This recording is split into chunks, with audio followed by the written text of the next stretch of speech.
Oh, here we have it. I just said it. Wow. Saints have fired head coach Dennis Allen. Saints have fired Dennis Allen. All right, let's hit that real quick in that game, and then we'll get back to the Rams Seahawks. So, Saints game. I mean, I got to go really far down my list here. What we saw, they lose to the Panthers in Carolina after trouncing them. What was that, week 1 of this season? Just absolutely blowing the doors off them. This whole roster has really taken a step back via injury, via other things. And you saw in this game, Derek Carr laying his wide receiver, Chris Olave, out. He goes down a really scary hit, taken off on a stretcher in that game, right to the hospital. Praying for him. But this Saints offense and just the team in general, dead. Just no life to them whatsoever. When you lose to the Carolina Panthers, and Bryce, far cry from the guy we saw earlier in the season. He looks much more comfortable, in command. Now, he doesn't look like a high-end starter that he was promised as number 1 overall pick, but a guy who can actually play in the NFL now. But if you're the New Orleans Saints, it's time. Sell it for parts. This roster, not only do you fire Dennis Allen after losing 7 straight, but I think it's time to let Alvin Kamara go to a winner. Every single player that you possibly can trade right now. It just is. Whether it's Marshawn Lattimore, who teams will be interested in, Chase Young, Alvin Kamara, Tyrann Mathieu. You got vets that are still capable. Let them go elsewhere because it's bad. I feel bad for guys like Cam Jordan who have been Saints for such a long time. And his tweet yesterday, essentially, it felt like a guy who was checking out mentally. And I love Cam Jordan. I respect him so much, and he's been such a stalwart there. And that's just the nature of the business, obviously. And I take a look at the Saints right now, and to your point, they got to find a way to hit the Control-Alt-Delete, reset this whole thing. I'm interested to see who they bring in down there with Dennis Allen being out the door. Who's going to be taking over for the rest of the season? Are you? I mean, does an interim head coach ever move the needle for you in terms of it's always something to talk about. It's good fodder. It's good fodder for the blue armchairs that we get to sit in here. I will say, is it going to be Clint Kubiak?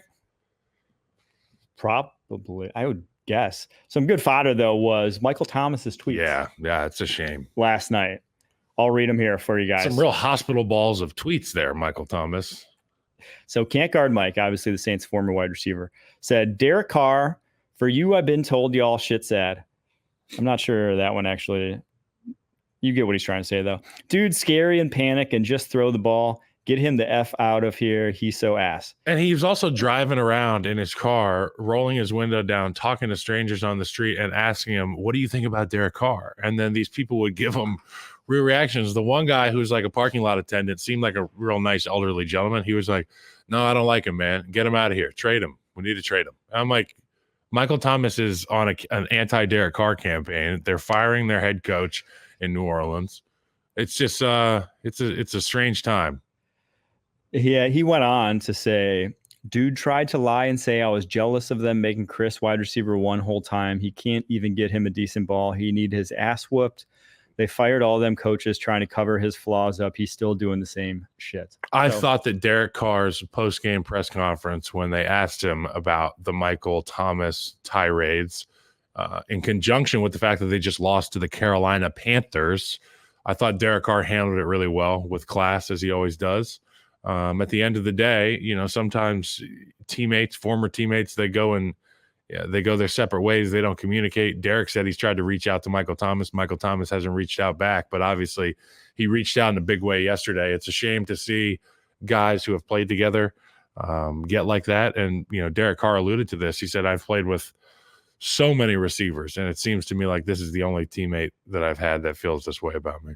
Yeah, I mean, there's a reason why Michael Thomas is not in the league right now. He flat out wasn't that good after all the injuries he suffered, but also this is another one of those where, kind of like what we're just talking about with the Las Vegas Raiders, where you knew what you were signing up for when you got Derek Carr. Raiders fans could have told you this, right? He is who he is at that point when you signed him. He was over 30. He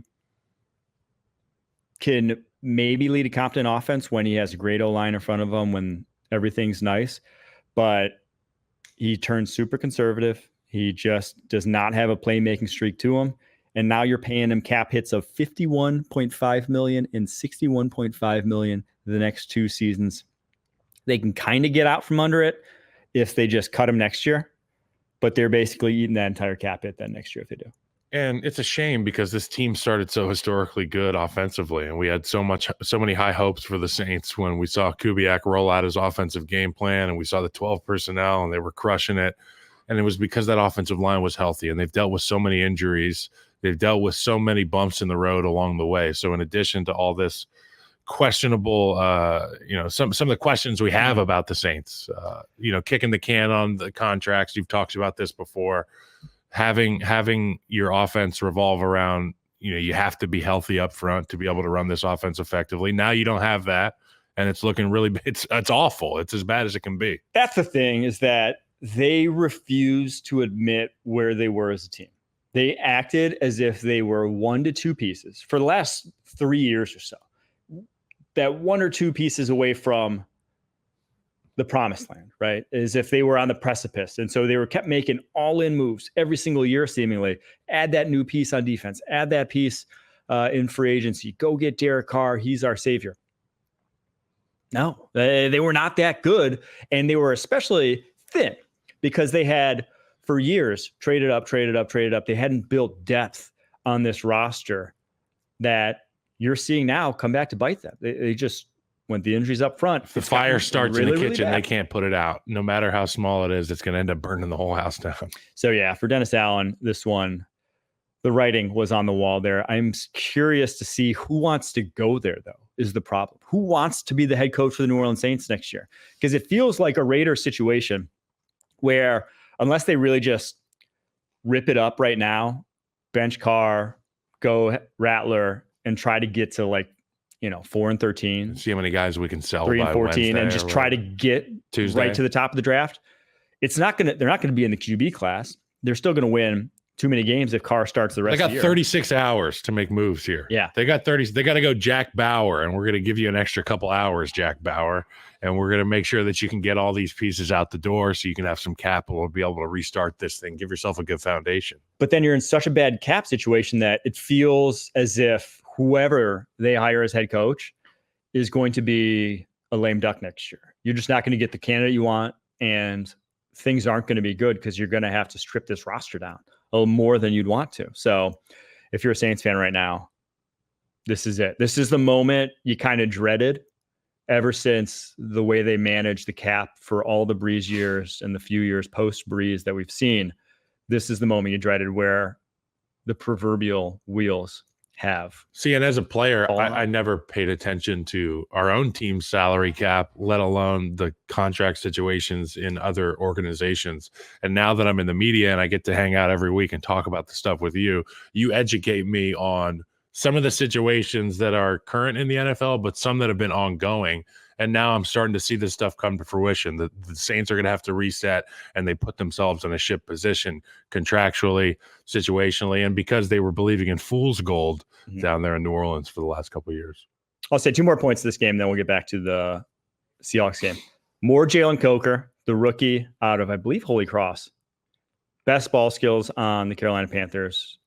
Make plays with the ball in his hands. More of him in that offense. And then Bryce Young, man, probably the second best game of his career.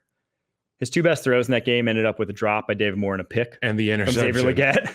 So eat more asparagus, Xavier. 250 plus passing yards for only the second time in his career. It should have been over 300 if those balls were caught. Yep. So hats off to Bryce Young. Good on you, Bryce. Finally looked like an NFL brother. Big smile. It was like the first time I've seen him smile in a Panthers uniform, and it wasn't a Photoshop from Alabama. It was really good to see that guy smile and have a good day. Is he the best first round number 1 overall pick the last 2 years? Okay, this is... He was on Sunday. This is... I'm kidding. Thems are fighting words.